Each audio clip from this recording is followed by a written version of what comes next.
Di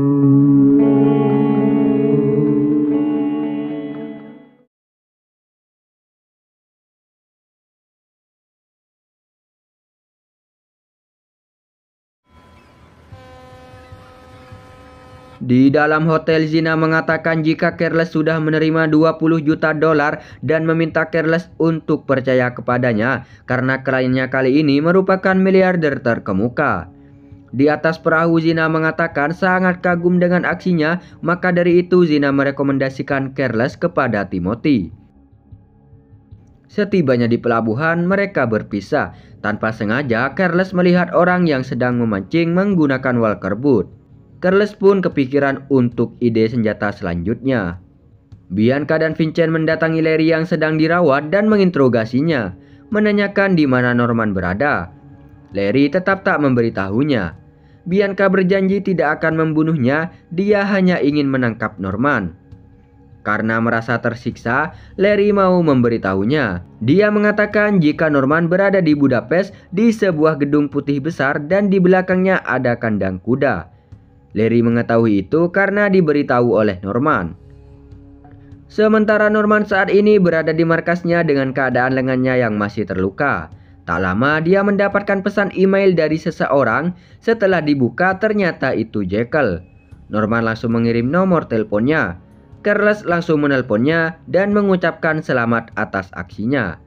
Careless menjawab, semua itu berkat pembuat senjata terbaiknya. Careless menanyakan apakah belakangan ini terjadi sesuatu kepadanya. Norman menceritakan semua kejadian di Belarus.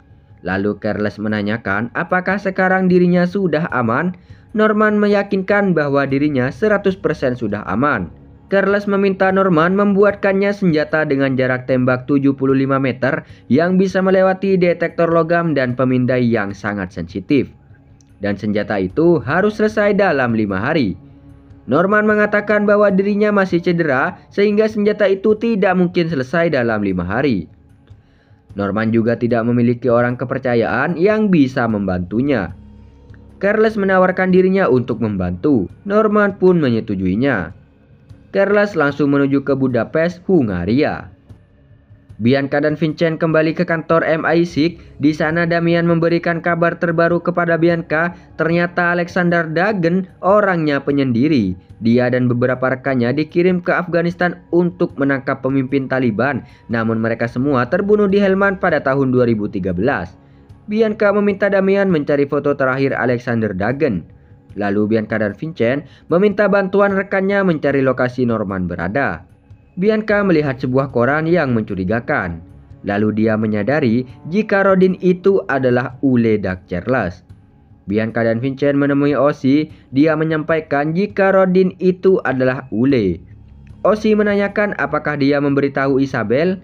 Bianca tidak memberitahunya karena Ozzy sendiri yang menyuruh dia merahasiakannya. Bianca mengatakan jika dirinya masih ingin menangkap Norman terlebih dahulu karena Bianca sudah tahu lokasi Norman berada. Ozzy menanyakan di mana lokasinya. Pada awalnya Bianca ragu, namun setelah Ozzy mengatakan akan membantu menguruskan surat penangkapan, Bianca memberitahunya. Careless sendiri sudah tiba di Budapest, Hungaria dan sedang menunggu Norman menjemputnya. Mereka belum pernah bertemu sama sekali meskipun mereka sudah lama bekerja sama. Mereka pun langsung menuju ke markas. Bianca mendapatkan kabar kemungkinan besar lokasi Norman berada. Bianca mendatangi rumah iparnya karena dia ingin berbicara dengan suaminya dan Jasmine, namun iparnya melarang. Sementara Careless dan Norman kini sudah tiba di markasnya yang penuh dengan berbagai macam senjata. Salah satu senjata mengingatkan dia akan masa lalunya, yaitu senapan runduk miliknya dulu. Norman menanyakan spesifikasi senjata yang akan dibuat oleh Careless. Careless langsung menunjukkan desainnya di mana senjata itu nantinya akan terpisah dan membentuk sebuah walker boot. Norman kagum dengan idenya. Senjata itu akan dibuat dari bahan ringan yang cocok agar tidak terdeteksi oleh pemindai. Namun kekurangannya adalah hanya bisa digunakan sebanyak 8 kali tembakan. Setelah berdiskusi mereka langsung mengerjakannya.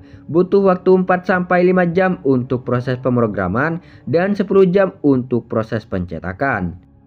Di lain sisi, Nuria sudah tiba di Spanyol dan meminta Alvaro memperbaiki ruangan suaminya yang telah dirusak.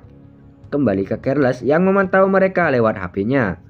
Mereka memulai prosesnya di mana Carles yang menjadi operator, Norman sendiri yang memberi arahan dan mengeceknya. Proses pencetakan pun dimulai yang memakan waktu 10-12 jam. Sambil menunggu proses pencetakan, mereka berdua bersantai. Carles yang penasaran menanyakan apakah Norman pernah memiliki istri. Norman menjawab bahwa dirinya hampir saja, karena dulu pernah dekat dengan wanita baik dan hebat. Namun Norman sadar pekerjaannya akan membahayakan nyawanya sehingga Norman terpaksa meninggalkannya. Carles yang mendengar itu mulai kepikiran kepada Nuria. Lalu Carles menanyakan kejadian yang terjadi di Belarus. Norman mengatakan jika dia seorang wanita berkulit hitam berbahasa Inggris menggunakan senjata Glock 17. Carles sadar kalau itu agen MI6. Lalu dia menanyakan bagaimana bisa Norman lolos dari sergapan pasukan MI6. Norman mengatakan sebelum penyergapan dia mendapatkan pesan yang menyuruhnya untuk bersiap karena ada bahaya. Dia juga tidak tahu pesan itu dari siapa. Carles memperingati Norman agar selalu berhati-hati. Bianca yang lagi rebahan mendapatkan kabar dari Vincent lokasi Norman berada yang terletak di dalam gedung putih di Lorenci, sekitar 56 menit dari Bandara Budapest. Bianca langsung menghubungi Ozzy untuk memberitahunya dan Ozzy akan mengurus surat izinnya sehingga Bianca bisa langsung bergerak. Keesokan harinya pencetakan senjata itu pun sudah selesai. Carles langsung mencoba di kakinya, lalu Norman mengajarinya merakit senjata itu.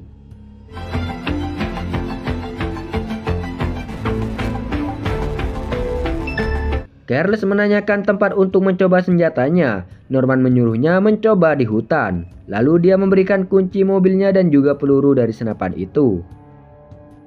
Carles langsung membeli persiapan percobaannya. Setibanya di hutan, dia menggantungkan semangka untuk targetnya dan langsung mencoba senjata itu.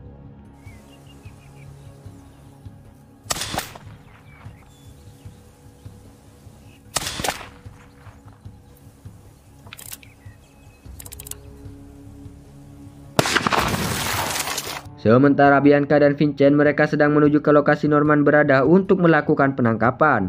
Di saat yang sama, Carles juga sudah kembali ke markas Norman. Tanpa Carles sadari, mobil yang berada di depannya itu adalah Bianca dan Vincent. Begitupun sebaliknya, Bianca dan Vincent tidak menyadari mobil yang di belakangnya itu adalah Carles. Namun Carles mulai curiga dengan mobil itu. Di saat Bianca berhenti, Carles menyalipnya. Bianca kini pun sudah tiba di depan markas Norman. Mereka memadamkan listriknya terlebih dahulu.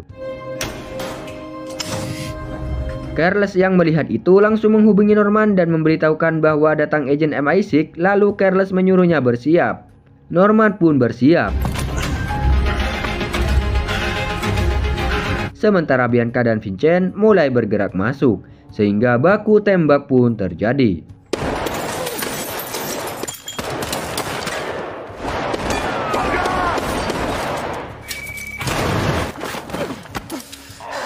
Akhirnya Norman berhasil ditangkap. Bianca menyadari bahwa Norman baru saja selesai membuat senjata dan berasumsi senjata itu dibuat untuk Jekyll. Secara kebetulan, Bianca menemukan tas milik Jekyll. Lalu dia menanyakan siapa The Jekyll. Namun Norman tidak memberitahunya. Bianca memancing Norman dengan mengatakan bahwa yang memberitahu lokasinya adalah Larry saudaranya. Namun tiba-tiba Carles terpaksa membunuh Norman agar rahasianya tidak terbongkar. Ketika ingin menembak lagi, Carles mengurungkan niatnya karena dia tidak bisa menghabiskan pelurunya di sana. Dia memilih kabur menggunakan kuda menuju ke hutan. Agen pun langsung mengejar dan menembakinya. Kuda itu harus terjatuh karena tersandung ranting pohon. Langit pun kini sudah gelap dan Bianca melihat kuda keluar dari hutan. Tak lama rekan Bianca terkena tembakan. Beruntung dia menggunakan rompi anti peluru. Carles hendak menembak lagi, namun posisinya sudah diketahui sehingga dirinya kembali berlari. Bianca terus mengejarnya sambil melepaskan tembakan. Namun tembakannya tidak ada yang kena. Carles melompat ke sebuah sungai dan terus menyelam. Bianca menembakinya namun Carles berhasil lolos. Bianca terlihat sangat kesal sekali. Careless muncul dari sungai dan terus berjalan hingga dia menemukan gudang dan berniat tidur di sana. Namun tiba-tiba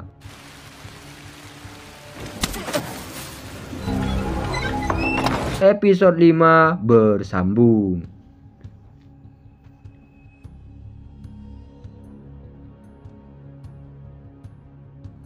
Careless ditangkap oleh pemilik gudang tersebut. Pria itu berbicara menggunakan bahasa Hungaria. Careless pun tak mengerti apa yang dibicarakan. Namun akhirnya pria itu melepaskannya. Namun setelah menemukan senapan miliknya, pria ini kembali menahannya dan menuntunnya pergi ke dalam rumah. Careless menawarkan uang agar bisa dilepaskan. Namun pria itu tidak mengerti bahasa Inggris dan menelpon saudaranya yang bernama Gabby. Pria itu menceritakan semuanya. Lalu Gabby memanggil bawahannya yang bisa bahasa Inggris. Careless mengatakan bisa memberikan mereka sejumlah uang agar dibebaskan dan menyelesaikan masalah ini. Gabby yang mendengar itu langsung berangkat. Di perjalanan, Gabby bertemu dengan polisi yang berjaga. Polisi itu mencari orang asing sangat berbahaya yang terlibat baku tembak di pabrik Lorinci. Gabby yakin orang yang dicari polisi itu orang yang ditahan oleh saudaranya. Lalu mereka pun pergi. Sementara Careless ditawari makanan oleh pria itu, namun Careless menolak. Alhasil pria itu memaksanya untuk makan. Careless mengambil kesempatan untuk menyerang pria itu. Akhirnya dia meninggal. Careless mengambil kembali senapannya dan mengambil beberapa barang milik pria itu. Gabby menghubungi saudaranya agar berhati-hati, namun teleponnya tidak diangkat. Careless keluar dari rumah itu dan masuk ke dalam mobil, namun mobil itu tidak menyala. Lalu dia mengganti mobil satunya, namun tiba-tiba Gabby datang dan langsung masuk ke dalam rumah. Gabby kaget melihat saudaranya telah meninggal dan langsung menembaki Careless yang hendak kabur. Setelah mobil berhenti, ini yang terjadi.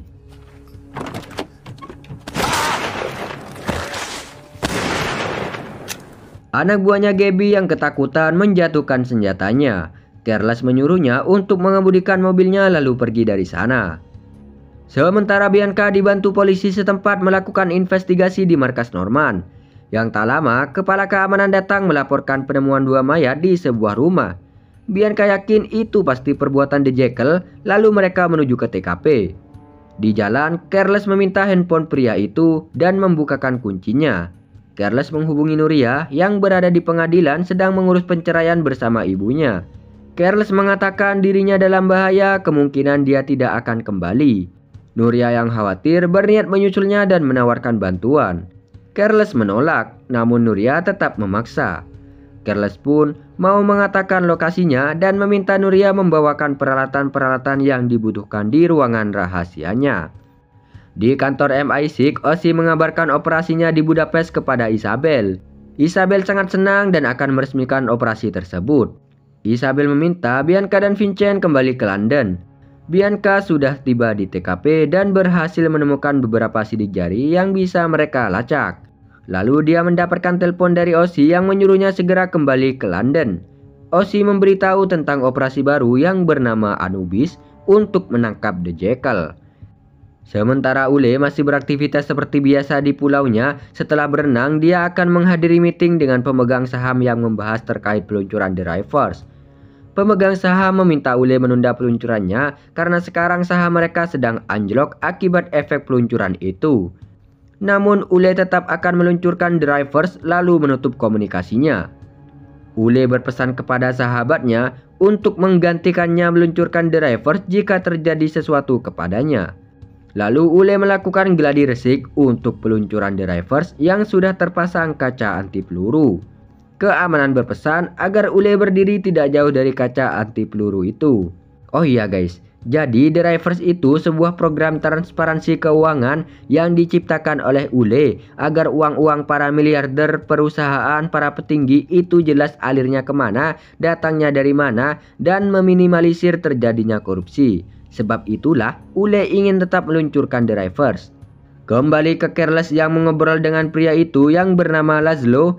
Laszlo mengaku dirinya bekerja untuk Gabby. Dia juga mengatakan bahwa wajah Careless menunjukkan orang yang baik. Mereka pun tiba di suatu tempat. Careless menyuruh Laszlo menutup matanya dan hendak membunuhnya. Namun Careless melihat foto istri dan anaknya, sehingga dia mengurungkan niatnya. Namun Careless berpesan jika terjadi sesuatu kepadanya, rekannya akan menghabisinya beserta semua keluarganya, karena Careless sudah tahu tempat tinggal Laszlo. Dan jika polisi bertanya, dia harus mengatakan tidak pernah bertemu dengannya. Lalu Careless pun pergi. Laszlo nampak bahagia sekali. Careless mengirim pesan suara kepada Nuria untuk tidak menghubungi nomor itu lagi dan mengirimkan pesan lewat email saja. Setibanya di warnet, dia langsung membuka web obrolan khususnya. Careless menghubungi Zina, lalu Zina mengatakan jika polisi telah mengetahui keberadaannya di Budapest, yang membuat atasannya mulai tak mempercayainya. Namun Careless tetap yakin akan menyelesaikan misinya. Tak lama, email Nuria masuk yang mengatakan dirinya telah tiba di Budapest. Careless mengirimkan lokasi hotel tempatnya menginap lalu pergi dari warnet itu. Di lain sisi, Damian sedang diinterogasi oleh Carver mengenai kejadian di Belarus. Carver menanyakan tentang Alexander Dagen, padahal dia sudah meninggal. Damian mengatakan jika datanya sudah dirubah oleh Kementerian Pertahanan. Careless kini sudah tiba di hotelnya, yang tak lama Nuria juga tiba di sana dan memberikan barang-barang yang Careless butuhkan. Careless berterima kasih lalu menyuruhnya pergi karena telah terlalu banyak melibatkannya. Nuria menolak dan tetap ingin menemaninya. Careless mulai melakukan penyamarannya. Nuria yang melihat itu nampak kaget dan bertanya kenapa dia melakukan ini. Careless menjawab bahwa ada yang mencarinya sehingga dirinya harus keluar dari sini.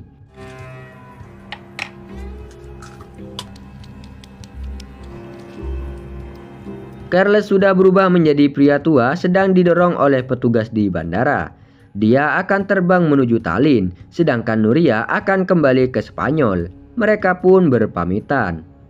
Sementara Ozzy memberitahu Isabel bahwa Ule sedang berada di Tallinn. Isabel berpikir jika Ule di Tallinn, The Jekyll juga di sana. Isabel meminta Bianca dan Vincent agar beralih penerbangan menuju ke Tallinn. Ozzy segera menghubungi Bianca dan menyuruhnya terbang menuju Tallinn, Estonia. Ozzy sendiri akan bergabung besok pagi. Pesawat mengalami penundaan selama 10 menit. Bianca dan Vincent ternyata satu pesawat dengan Careless. Namun Bianca tentunya tidak menyadari itu. Careless, Bianca, dan Vincent kini sudah tiba di Tallinn. Careless akan pergi menggunakan taksi menuju hotel.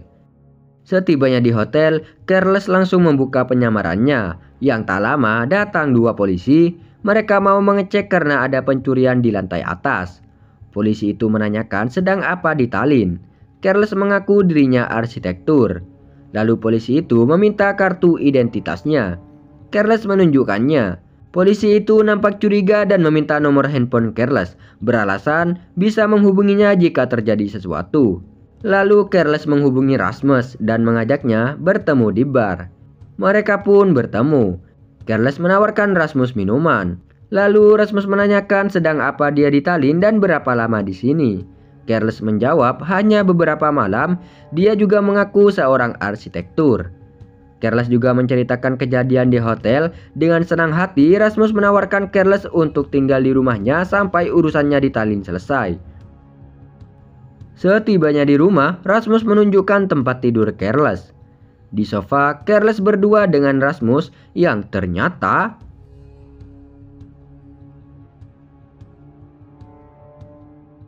episode 6 bersambung. Wah, ternyata Rasmus itu gay, guys. Tapi apakah Careless juga gay? Tapi Careless kan punya istri, guys. Wah, jadi penasaran nih. Ditunggu di episode selanjutnya ya.